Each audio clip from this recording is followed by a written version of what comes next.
बोलिए सत्यनारायण भगवान की जय। मोर मुकुट बंसी वाले की जय। श्री वृंदावन बिहारी लाल की जय। गुरुर् ब्रह्मा गुरुर्विष्णु गुरुर्देवो महेश्वरा गुरुः साक्षात् परब्रह्म तस्मै श्री गुरुवे नमः। श्री अखंड मंडलाकारं व्याप्तं येन चराचरं तत्पदं दर्शितं येन तस्मै श्री गुरुवे नमः। जय जय श्री राधा रमण जय जय नवल किशोर जय गोपी चित चोर प्रभु जय जय माखन चोर। मात मेरी श्री राधिका पिता मेरे घनश्याम इन दोनों के चरणन में मेरा बारंबार प्रणाम, मेरा बारंबार प्रणाम, मेरा बारंबार प्रणाम। मोहिनी मूरत श्याम की वो मन रही समाय जो मेहंदी के पात में लाली रही समाय। धन यौवन एक दिन उड़ जाएंगे जैसे उड़े कपूर। मन मूरख तू राम भज क्यों चाटे जगधूर। राम कृष्ण दो एक है अंतर नहीं निमेष। इनके नयन गंभीर है उनके चपल विशेष। करार विंदे न पदार विंदम मुखार विंदे न विनिवेशयन्तिम वटस्य पत्रस्य पुटेशयानम मालम मुकुंदम मनसा स्मरामि। भक्तजनों, माताओं बहनों, सादर जय श्री कृष्ण। हमारे YouTube चैनल में आप सभी का बहुत बहुत स्वागत है। मैं हूं आपके साथ आचार्य धर्मेंद्र शास्त्री। आज हम आपको सत्यनारायण भगवान की दिव्य और ज्ञानमयी कथा सुनाने जा रहे हैं। इस कथा को आप अंत तक जरूर सुनिएगा और अधिक से अधिक लोगों तक पहुंचाने का प्रयास करिएगा। कथा हमेशा ब्राह्मण के मुख से सुनना चाहिए और कथा श्रवण करने के पश्चात ब्राह्मण को अपनी श्रद्धा तथा भक्ति के अनुसार कुछ न कुछ दान पुण्य दक्षिणा अवश्य ही देना चाहिए, जिससे कथा श्रवण करने का संपूर्ण पुण्य फल प्राप्त हो सकेगा। तो चलिए अब सत्यनारायण भगवान की कथा का प्रारंभ करते हैं। बोलिए सत्यनारायण भगवान की जय। मोर मुकुट बंसी वाले की जय। व्यास जी महाराज बोले कि एक समय मननशील शौनकादि सब ऋषियों ने पुराण वक्ता सूत जी महाराज से पूछा। ऋषि बोले, व्रत करने से तपस्या करने से क्या फल की प्राप्ति होती है? हे महामुने, हम सब सुनने की इच्छा करते हैं, आप कृपा करके कहिए। सूत जी महाराज बोले कि नारद जी के द्वारा पूछे जाने पर भगवान कमलापति ने जो कहा है उसे आप सावधान होकर सुनिए। एक समय नारद मुनि परोपकार की इच्छा से अनेक लोकों में भ्रमण करते हुए मृत्यु लोक में मनुष्य लोक में आए और अनेक प्रकार के दुखों से पीड़ित, अनेक प्रकार की योनियों में उत्पन्न अपने कर्मों से दुखी मनुष्य को देख करके किस उपाय से इन जीवों का दुख नाश हो, ऐसा विचार करके भगवान विष्णु के लोक में गए। वहां विष्णु लोक में शुक्ल वर्ण वाले चतुर्भुज शंख चक्र गदा पद्म और वनमाला से सुशोभित नारायण को देख करके स्तुति करने लगे। भगवान नारायण को प्रणाम करके नारद जी बोले, वाणी और मन से नहीं जाने वाले अनंत शक्तिधारी श्री हरि को बारंबार नमस्कार है। आदि मध्य और अंत रहित निर्गुण सब गुणों की आत्मा, सबके आदि कारण, भक्तों की पीड़ा हरने वाले भगवान को बारंबार नमस्कार है। भगवान श्री विष्णु जी नारद जी की स्तुति सुनकर के बोले, हे नारद जी, आप यहाँ पर किस लिए आए हैं और आपके मन में क्या बसा हुआ है? हे महाभाग, वह सब मुझसे कहिए तो मैं भी आपसे कुछ कहूं। तब नारद जी बोले कि मनुष्य लोक में अनेक योनियों में उत्पन्न अनेक प्रकार के दुखों से पीड़ित सब मनुष्य पाप कर्मों में पक रहे हैं। इसलिए हे नाथ, उनके पापों का नाश कैसे हो, ऐसा कोई लघु उपाय मुझे कहिए। यदि आपकी मुझ पर कृपा हो तो मैं आपके मुखार विंद से वह उपाय सुनना चाहता हूं। श्री भगवान बोले कि हे वत्स, परोपकार की भावना से तुमने बहुत अच्छा प्रश्न किया है और आज मैं एक सर्वोत्तम उपाय तुम्हें बताने जा रहा हूं, जिसके सुनने से मनुष्य का मोह दूर हो जाएगा।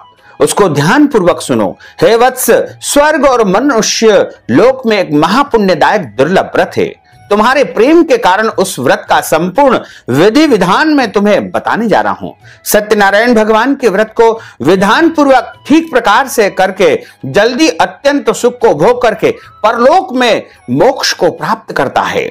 श्री भगवान के वचन को सुनकर के नारद मुनि बोले, इस व्रत का क्या फल है, क्या विधान है तथा इस व्रत को पहले किसने किया है, यह व्रत कब किया जाता है, यह सब विस्तार पूर्वक कहिए। तब श्री भगवान बोले कि दुख शोक इत्यादि का नाश करने वाला, धन धान्य को बढ़ाने वाला, सौभाग्य को देने वाला, संतान को देने वाला और प्रत्येक स्थानों पर प्रत्येक जगह विजय को देने वाला सत्यनारायण भगवान का व्रत धर्म में तत्पर प्राणी किसी भी दिन श्रद्धा और भक्ति के साथ में ब्राह्मणों और बांधवों को बुला करके सायंकाल में पूजन अर्चन करे। उत्तम खाने योग्य सवा सेर नैवेद्य भगवान को भक्ति पूर्वक अर्पण करे। केले के फल, घृत, दूध, गेहूं का चूर्ण इत्यादि सब सामग्री भगवान को समर्पण करे। यदि गेहूं का चूर्ण न हो तो शाली या शक्कर का चूर्ण अथवा गुड़, इन सब पदार्थों को एकत्रित करके भगवान को भोग लगावे।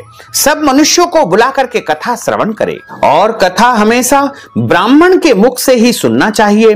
कथा सुनने के बाद में ब्राह्मण को श्रद्धा पूर्वक दक्षिणा देवे और बाद में बंधु बांधवों सहित ब्राह्मण को भोजन अवश्य कराएं। भक्ति पूर्वक प्रसाद ग्रहण करे, नृत्य गीतादि कराएं और उसके बाद भगवान का स्मरण करते हुए अपने अपने घर को प्रस्थान करे। ऐसा करने से मनुष्यों की मनोकामना निश्चय ही पूर्ण होगी। विशेष करके कलयुग में पृथ्वी तल पर एक लघु उपाय तुम्हें बताया है। श्री स्कंद पुराणे रेवा खंडे सत्यनारायण कथायाम महा प्रथमोध्याय। बोलो श्री सत्यनारायण भगवान की जय। मोर मुकुट बंसी वाले की जय। गोपाल कृष्ण भगवान की जय। सूत जी महाराज बोले कि हे शौनकादिक ऋषिश्वरों, हम आगे की कथा आपको सुनाते हैं। जिसने इस व्रत को पहले किया है उसका वृत्तांत कहते हैं। अति रमणीय काशीपुरी में कोई एक अति निर्धन और गरीब ब्राह्मण निवास करता था। भूख और प्यास से व्याकुल होकर के वह ब्राह्मण नित्य पृथ्वी पर भ्रमण करता था। ब्राह्मणों को चाहने वाले भगवान ने उस गरीब ब्राह्मण को दुखी देख करके एक बूढ़े ब्राह्मण का रूप धारण किया और उस ब्राह्मण के पास आदर पूर्वक आकर के पूछा, हे विप्र देवता, तुम नित्य पृथ्वी पर क्यों भ्रमण करते हो और इस प्रकार तुम जो है इधर उधर क्यों भटकते रहते हो? यह हमारी सुनने की इच्छा है।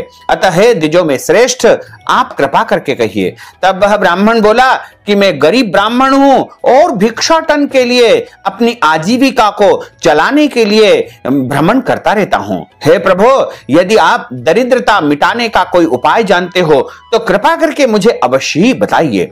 तब वृद्ध ब्राह्मण बोले कि सत्यनारायण विष्णु भगवान मनवांछित फल को देने वाले हैं। अतः हे विप्र, तुम उनका व्रत तथा पूजन करो, जिस व्रत को करने से मनुष्य के सभी दुख दूर हो जाते हैं। व्रत का विधान भी यत्न पूर्वक कह करके वृद्ध ब्राह्मण रूपधारी भगवान वहीं पर अंतर्ध्यान हो गए। उसके बाद उस गरीब ब्राह्मण ने मन में निश्चय किया कि आज मुझे जो वृद्ध ब्राह्मण ने विधान बताया है उसे मैं निश्चय करूंगा। ऐसा विचार करके उसको रात भर नींद नहीं आई। प्रातः काल जल्दी उठ करके मन में संकल्प कर लिया कि मैं सत्यनारायण भगवान का व्रत तथा पूजन करूंगा। ऐसा मन में संकल्प करके वह भिक्षा के लिए नगर में निकल गया। उस दिन उस ब्राह्मण को भिक्षा में बहुत सारा धन प्राप्त हुआ और उसी धन से उसने बंधु बांधवों को बुला करके सारी पूजन सामग्री एकत्रित की और विधि विधान से भगवान सत्यनारायण का व्रत तथा पूजन किया।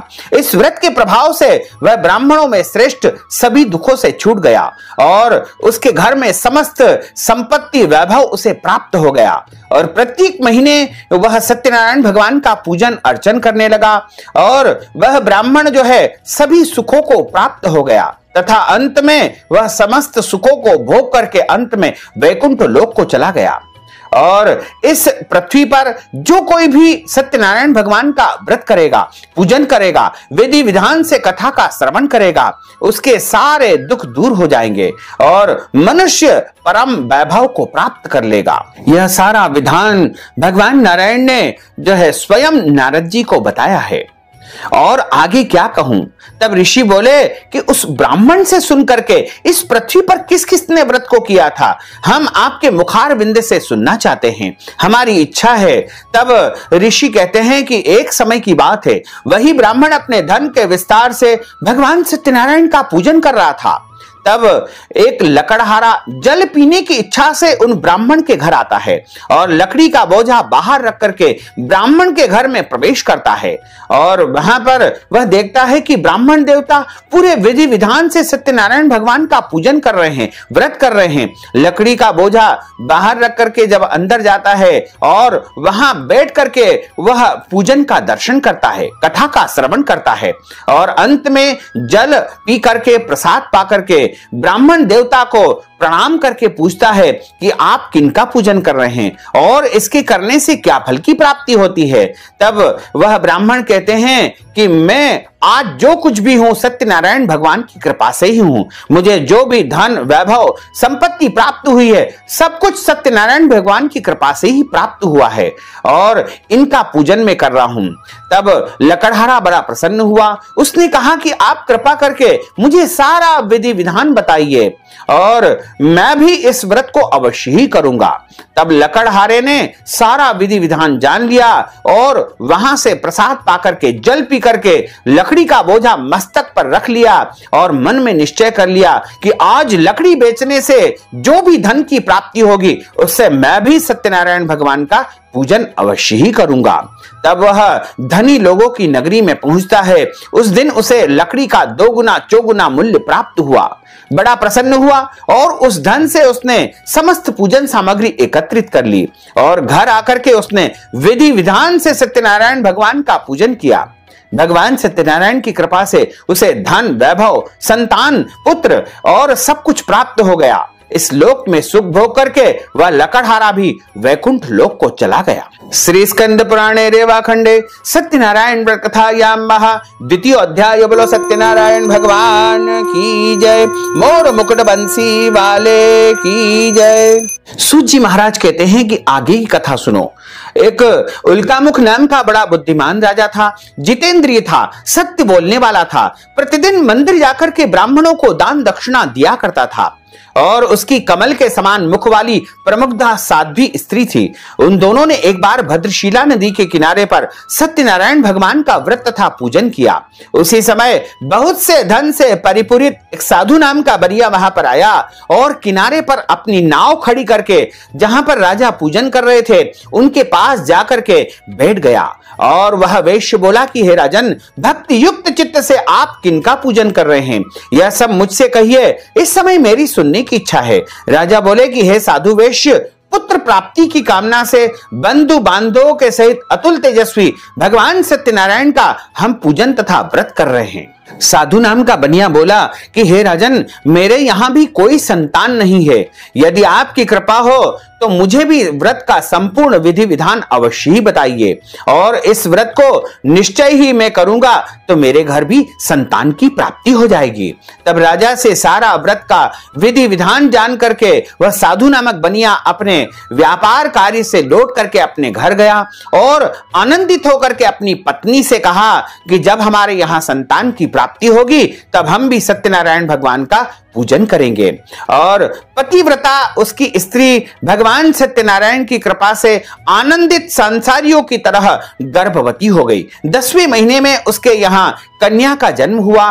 जैसे शुक्ल पक्ष का चंद्रमा बढ़ता है उसी तरह वह कन्या बढ़ने लगी। उस कन्या का नामकरण कर दिया गया और उसका नाम जो है लीलावती ने कलावती रख दिया। और अब जो है साधु से कहने लगी लीलावती कि हमारे यहाँ कन्या का जन्म हो चुका है और कन्या का हमने नामकरण संस्कार भी कर दिया है, क्योंकि आपने प्रतिज्ञा की थी कि जब हमारे यहाँ संतान की प्राप्ति होगी तब हम सत्यनारायण भगवान का पूजन करेंगे। तो हे स्वामी, अब आप कृपा करके ये बताइए कि अब आप सत्यनारायण भगवान का पूजन कब करेंगे। तब साधु बोला कि इतनी भी जल्दी क्या है, इस कन्या के विवाह के समय हम सत्यनारायण का पूजन अवश्य ही करेंगे। ऐसा अपनी पत्नी को आश्वासन देकर वह तो नगर में चला गया। अब कलावती कन्या पिता के घर में बड़ी होने लगी और एक दिन उसने देखा कि कन्या तो विवाह के योग्य हो गई है। धर्म को जानने वाले उसने बहुत शीघ्र विचार करके अपने दूतों को भेजा कि जाओ इसके लिए श्रेष्ठ वर की खोज करो। दूत जाकर के कांचनपुर नामक यानी कलकत्ता नगर में पहुंचते हैं और वहां से एक वैश्य पुत्र को लेकर आए। अत्यंत सुंदर गुण वाले वैश्य पुत्र को देख करके भाई बंधुओं के सहित संतुष्ट चित्त से साधु वैश्य ने विधि पूर्वक अपनी कन्या का विवाह उस वैश्य पुत्र के साथ में कर दिया। लेकिन दुर्भाग्य से फिर वह सत्यनारायण भगवान का पूजन करना भूल गया। इससे कन्या के विवाह के समय भगवान सत्यनारायण रुष्ट हो गए और साधु को भ्रष्ट प्रतिज्ञ श्राप दे दिया कि जाओ तुम्हें महादारुण कठिन दुख की प्राप्ति होगी। अब कुछ दिनों के पश्चात वह साधु अपने जमाई को लेकर के रत्न सागरपुर में जाकर के व्यापार करने लगा। दोनों ससुर जमाई चंद्रकेतु राजा के नगर में पहुंच गए और वहां पर व्यापार करने लगे। लेकिन देव योग से भगवान के श्राप के प्रभाव से एक दिन राजा चंद्रकेतु का धन चोर चुरा करके भाग रहे थे। जहां पर दोनों ससुर जमाई ठहरे थे वहीं पर राजा का धन डाल दिया और अंधेरे में चोर अदृश्य हो गए। राजा के सिपाहियों ने देखा कि राजा का धन पड़ा हुआ है। उन दोनों ससुर जमाई को चोर जान करके हाथ में हथकड़ी डाल दी गई और राजद्वार में पेश कर दिया गया। राजा ने बिना विचारे ही उन दोनों ससुर जमाई को बड़े भारी जेल खाने में डाल दिया गया। भगवान की माया से किसी ने भी उनकी बातों को नहीं सुना। इधर उनकी पत्नी भी बहुत दुखी हो गई क्योंकि घर में जो भी धन था उसे चोर चुरा ले गए। शरीर में पीड़ा, मन में चिंता, अति दुख को जो है वह भोगती हुई दोनों मां बेटी बहुत दुखी हो गई। और एक दिन कलावती कन्या इधर उधर भटकती हुई भूख से व्याकुल होकर के एक ब्राह्मण के घर गई। वहां उसने देखा कि सत्यनारायण भगवान का पूजन हो रहा है और उसने पूजन में सम्मिलित होकर के भगवान का प्रसाद पाया और अपने घर जाकर के अपनी माता से कहा कि हे माता, मैं आज एक ब्राह्मण के घर गई थी और वहां पर मैंने सत्यनारायण भगवान के पूजन को होते हुए देखा। तब उसकी माता ने कहा कि बेटी, हम भी सत्यनारायण भगवान का पूजन अवश्य ही करेंगे। अगले दिन प्रातःकाल पूरे विधि विधान से दोनों मां बेटी ने सत्यनारायण भगवान का पूजन तथा व्रत किया। भगवान उनकी पूजन से प्रसन्न हुए और उनसे जो है दोनों मां बेटी ने मन वांछित वरदान प्राप्त कर लिया और उनसे क्षमा प्रार्थना की। तब राजा चंद्रकेतु को भगवान ने स्वप्न में आकर के कहा कि तुम्हारे कारागृह में 2 वेश्य कैदी है, उन्हें तत्काल छोड़ दो, वो निरपराध है। यदि तुमने उनको नहीं छोड़ा तो तुम्हारा धन पुत्र सर्वस्व में नष्ट कर दूंगा। इसके बाद स्वप्न की वाणी तो अंतर्ध्यान हो गई। प्रातःकाल अपने मंत्रियों को, सभासदों को राजा ने जो है कहा कि मेरे स्वप्न में आज भगवान ने आकर के इस प्रकार की बात कही है। प्रातःकाल राजा ने दोनों वेश्य कैदियों को छोड़ दिया गया, उनकी हजामत करवाई गई, सुंदर वस्त्र उन्हें धारण करवाए गए। जो भी धन उनसे छीना गया था उसे दोगुना करके ससम्मान वहां से दोनों को विदा कर देते हैं। राजा को प्रणाम करके दोनों ससुर जमाई वहां से बहुत सारा धन वैभव लेकर के अपने घर की तरफ प्रस्थान करते हैं। श्री स्कंद पुराणे रेवा खंडे सत्यनारायण तृतीय अध्याय। बोलो सत्यनारायण भगवान की जय। मोर मुकुट बंसी वाले की जय। सूत जी महाराज बोले कि आगे की कथा सुनो। जब साधु वहां से धन लेकर के अपने नगर की तरफ प्रस्थान करते हैं तब उनको जो है भगवान ने परीक्षा लेना चाहिए और भगवान ने दंडी स्वामी का रूप धारण कर लिया और आकर के पूछा कि तुम्हारी नाव में क्या भरा हुआ है। तब साधु नामक वैश्य कहता है, क्यों स्वामी जी, कुछ धन लेने की इच्छा है क्या? लेकिन हमारी नाव में तो पत्ते ही पत्ते भरे हुए हैं। ऐसे निष्ठुर और असत्य वचन को सुनकर के दंडी स्वामी ने कहा कि तुम्हारा वचन सत्य हो। अब नाव हल्की और उठी चलने लगी।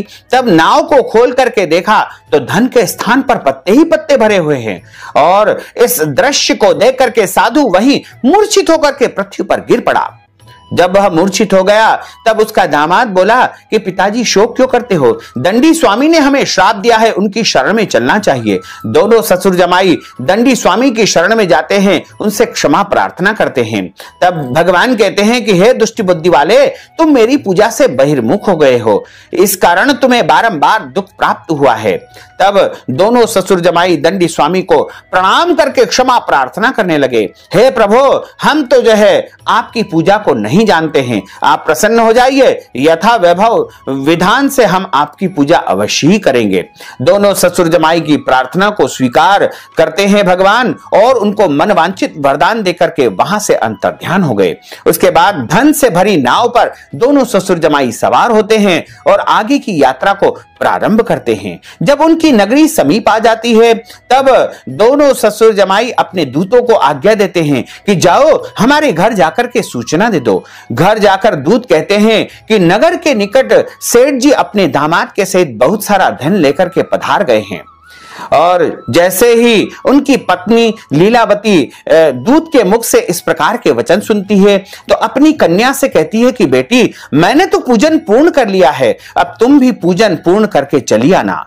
लेकिन कन्या ने पूजन तो पूर्ण कर लिया था, प्रसाद का उसने अनादर कर दिया।